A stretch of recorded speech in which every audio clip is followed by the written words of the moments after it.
آزمائش آنے سے پہلے اپنے آپ کو محفوظ کرو۔ مومن کے لیے ضروری ہے کہ وہ اذکار اور دعاؤں کے ذریعے اپنے آپ کو محفوظ کرے اور تمام مصائب اور برائیوں سے بچنے کا طریقہ کار اختیار کرے۔ برائیوں سے بچنے، مصائب سے نجات پانے اور ان سے محفوظ رہنے میں ذکر کے عظیم فائدے ہیں۔ ان میں سے چند ایک درج ذیل ہیں۔ احادیث کا ترجمہ ہے۔ نمبر 1، جس شخص نے بستر پر لیٹتے وقت آیت الکرسی پڑھی، اس پر اللہ کی طرف سے ایک محافظ و نگران مقرر ہو جاتا ہے، چنانچہ صبح تک شیطان اس کے قریب نہیں آنے پاتا۔ نمبر 2، عبداللہ بن خبیب رضی اللہ عنہ کہتے ہیں، میں نے عرض کیا، اے اللہ کے رسول، میں کیا پڑھوں؟ آپ صلی اللہ علیہ وسلم نے فرمایا، ہر صبح و شام 3 مرتبہ قل هو اللہ احد، قل اعوذ برب الفلق، قل اعوذ برب الناس، یہ 3 صورتیں پڑھو تو یہ تمہیں ہر آفت و پریشانی والی چیز سے بچانے کے لیے کافی ہیں۔ نمبر 3، ابو مسعود رضی اللہ عنہ نبی اکرم صلی اللہ علیہ وسلم سے بیان کرتے ہیں کہ آپ صلی اللہ علیہ وسلم نے فرمایا، جس نے رات کو سورۃ البقرہ کی آخری 2 آیتیں پڑھیں، وہ اس کو ہر قسم کی آفت و مصیبت سے بچانے کے لیے کافی ہیں۔ ابن القیم رحمۃ اللہ علیہ فرماتے ہیں،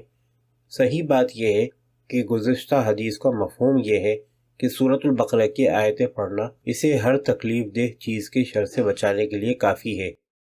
حضرت ابو ہریرہ رضی اللہ عنہ سے روایت ہے کہ رسول اللہ صلی اللہ علیہ وسلم نے فرمایا،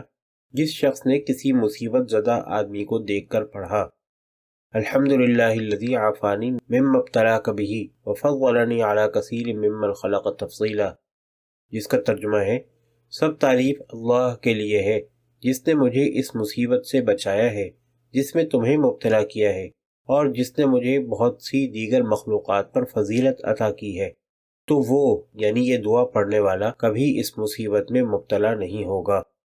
نمبر 5، حضرت ابو ہریرہ رضی اللہ عنہ سے مروی ہے کہ آپ صلی اللہ علیہ وسلم نے فرمایا، اعوذ بکلمات اللہ التامات من شر ما خلق۔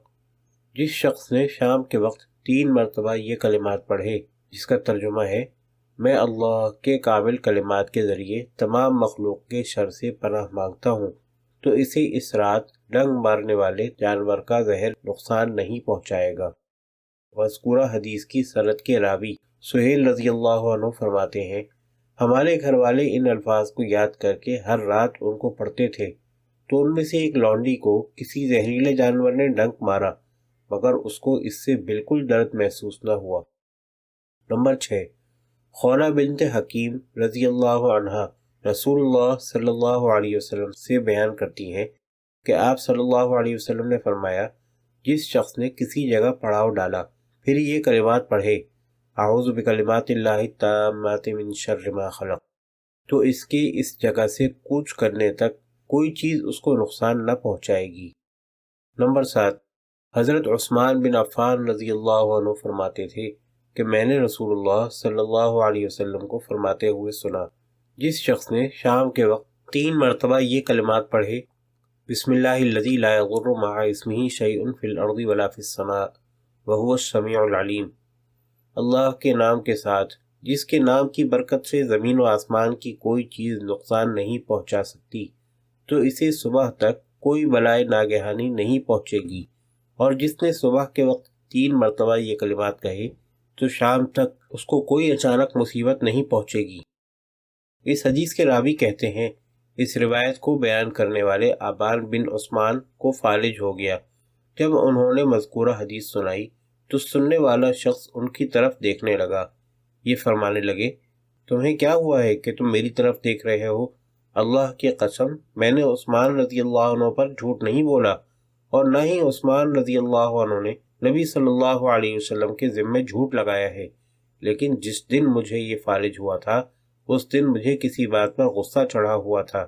تو میں یہ کلمات پڑھنا بھول گیا تھا۔ نمبر 6، عمر بن عاص رضی اللہ عنہ نبی اکرم صلی اللہ علیہ وسلم سے بیان کرتے ہیں کہ آپ صلی اللہ علیہ وسلم جب مسجد میں داخل ہوتے تو یہ پڑھتے، وَأَعُوذُ بِاللَّهِ الْعَظِيمِ وَبِوَجْهِهِ الْكَرِيمِ وَسُلْطَانِهِ الْقَدِيمِ مِنَ الشَّيْطَانِ الرَّجِيمِ، میں اللہ عظیم کے اس کریم چہرے اور لازوال بادشاہت کے واسطے شیطان مردود سے پناہ مانگتا ہوں۔ آپ صلی اللہ علیہ وسلم نے فرمایا، جب وہ مذکورہ دعا پڑھتا ہے تو شیطان کہتا ہے کہ یہ دعا پڑھنے والا تمام دن کے لیے مجھ سے بچا لیا گیا۔ حضرت جابر رضی اللہ عنہ سے مروی ہے کہ میں نے رسول اللہ صلی اللہ علیہ وسلم کو یہ فرماتے ہوئے سنا، جب آدمی اپنے گھر میں داخل ہوتے وقت اور کھانا کھاتے وقت اللہ کا ذکر کرے تو شیطان اپنے چیلوں کو مخاطب کر کے کہتا ہے، نہ یہاں تمہارا قیام ہے نہ طعام، اور جب وہ گھر میں داخل ہوتے وقت اللہ کا ذکر نہیں کرتا تو شیطان کہتا ہے، اے میرے شاگردوں، تمہارا قیام اس گھر میں ہے،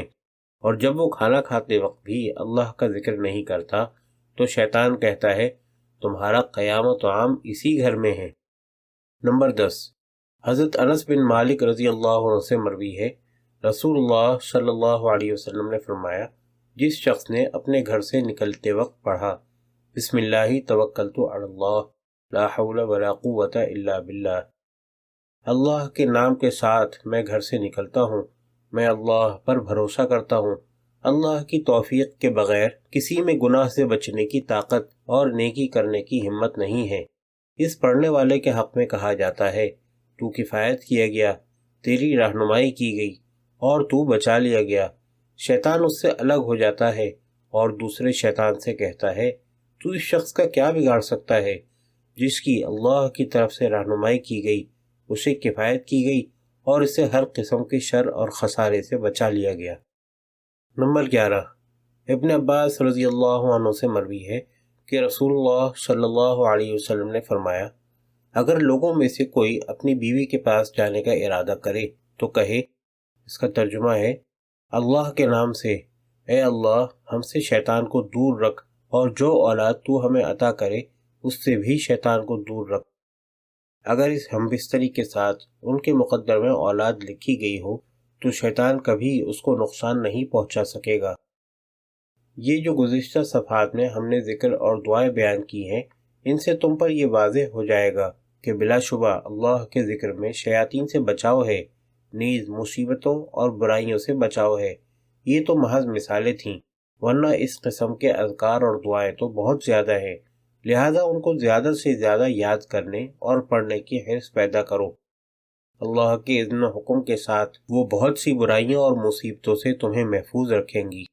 بلکہ نبی صلی اللہ علیہ وسلم تو آزمائش کے آنے سے پہلے ہی اللہ تعالیٰ سے اس سے محفوظ رہنے کا سوال کیا کرتے تھے اور برائیوں سے اللہ کی پناہ مانگا کرتے تھے، اور ہر اس چیز سے پناہ مانگتے تھے جو مصائب میں مبتلا کرنے کا سبب بن سکتی ہے۔ ایسی دعائیں تو بہت زیادہ ہیں، ان میں سے رسول اللہ صلی اللہ علیہ وسلم کی ایک دعا درج ذیل ہے، اے اللہ میں تیری نعمت کے زوال، تیری عافیت سے محرومی، تیرے اچانک عذاب اور تیرے ہر غصے سے تیری پناہ مانگتا ہوں۔